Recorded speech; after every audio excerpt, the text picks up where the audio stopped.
అందరికీ నమస్కారం. Welcome back to Vamsi Krishna academy. So, ఇక్కడ మనం టీజీ టెట్ నోటిఫికేషన్‌కి సంబంధించి 2 క్లాసెస్ అయితే చేయడం జరిగింది. అంటే ఫస్ట్ వీడియోలో మనం అప్పుడు నోటిఫికేషన్‌కి సంబంధించినటువంటి డీటెయిల్స్ అనేవి చూసాము. సో, ఆ తర్వాత సిలబస్ గురించి కూడా చూడడం జరిగింది రెండో వీడియోలో.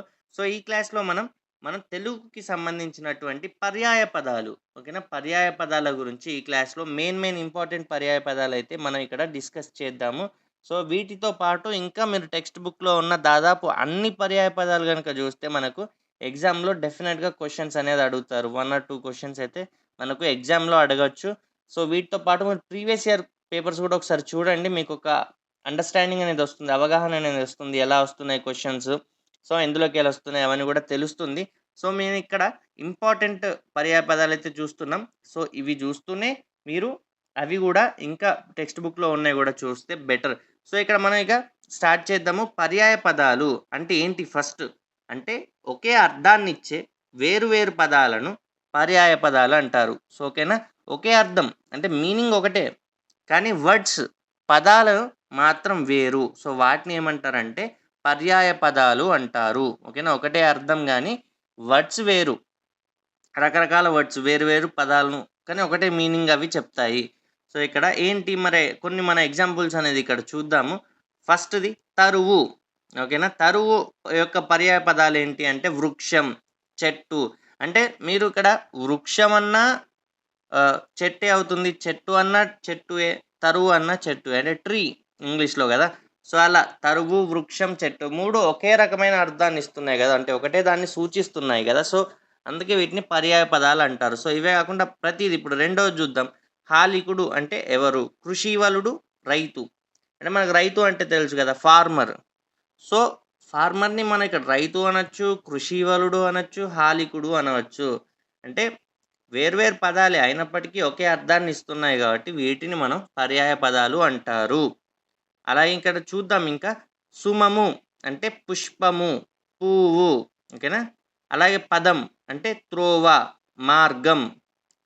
ఐదోది చూద్దాము సంగ్రామం అంటే యుద్ధం, సమరం. ఏదైనా గూడా ఒకటే మీనింగ్. సంగ్రామమైనా అంతే, యుద్ధమైనా సేమే, అలాగే సమరమైనా గూడా సేమ్.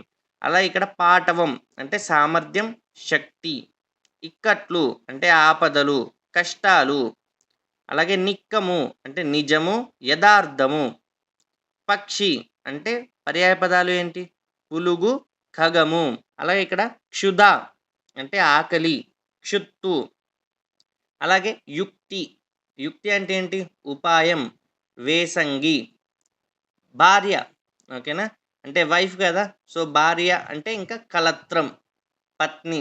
సో, ఏ పదం వాడినప్పటికి గూడా మనకిక్కడ వైఫ్. ఓకేనా? అంటే భార్య అనే అర్థాన్ని ఇస్తుంది. సో, ఓకేనా? భార్య అంటే కళత్రం, పత్ని. చోద్యం అంటే వింత, విచిత్రం. అసి అంటే కత్తి, ఖడ్గం. అనిమిషులు అంటే దేవతలు, అమరులు, సురులు. అగ్ని. అగ్ని అంటే వహ్ని, అనలం. ఓకేనా?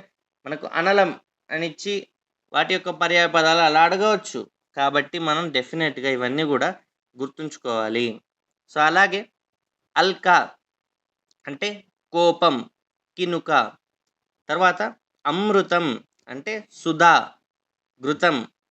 అలాగే అచలము అంటే అద్రి, గిరి, శిఖరము, కొండ.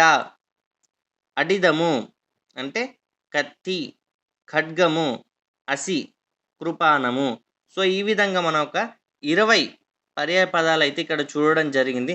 టెక్స్ట్ బుక్‌లో చాలా పర్యాయ పదాలున్నాయి. అవన్నీ గూడా ఇంపార్టెంటే. ఎందుకంటే ఏ పర్యాయ పదమైనా మనకు ఎగ్జామ్‌లో అడగవచ్చు కాబట్టి, సో, తప్పకుండా ఇవన్నీ గూడా గుర్తుంచుకోవాలి. మేమిక్కడ మెయిన్‌యే తీసుకోవడం జరిగింది. బట్ ఈ విధంగా ఇవి చూసుకుంటూనే మీరు టెక్స్ట్ బుక్ గూడా ఇంకా ఫాలో అయితే చాలా బెటర్. అలాగే మీకిక్కడ 2 క్వెషన్స్ అనేది ఇస్తున్నాము. అనలము అంటే ఏంటి? పర్యాయ పదాలేంటో మీరు కామెంట్ రూపంలో తెలియజేయండి. అలాగే అంబకము. అంబకంకి పర్యాయ పదాలేంటో మీరు సెర్చ్ చేసి ఒకవేళ మీకు తెలిస్తే రాయండి. తెలియకుంటే ఒకవేళ సెర్చ్ చేసి మరీ అంటే టెక్స్ట్ బుక్‌లో అలా చూసి అయినా మీరు కామెంట్స్ రూపంలో తెలియజేయండి. అనలము అలాగే అంబకము. ఓకేనా? వీటి యొక్క పర్యాయ పదాలైతే తప్పకుండా మీరు కామెంట్స్ రూపంలో రాయడానికి ప్రయత్నించండి. సో, ఈ క్లాస్ మీ అందరికీ నచ్చింది అనే అనుకుంటున్నాను. ఒకవేళ క్లాస్ గనుక మీకు నచ్చినట్టయితే ప్రతి ఒక్కరు గూడా ఈ వీడియోని లైక్ చేయండి. అలాగే ఇంకా ప్రిపేర్ అయ్యే వారికి షేర్ చేయండి. అలాగే ఏమైనా డౌట్స్ ఉంటే గూడా కామెంట్ రూపంలో తెలియజేయండి. మన ఛానల్ వంశీ కృష్ణ అకాడమీని సబ్స్క్రైబ్ చేయండి. So, thanks for watching. Thank you so much.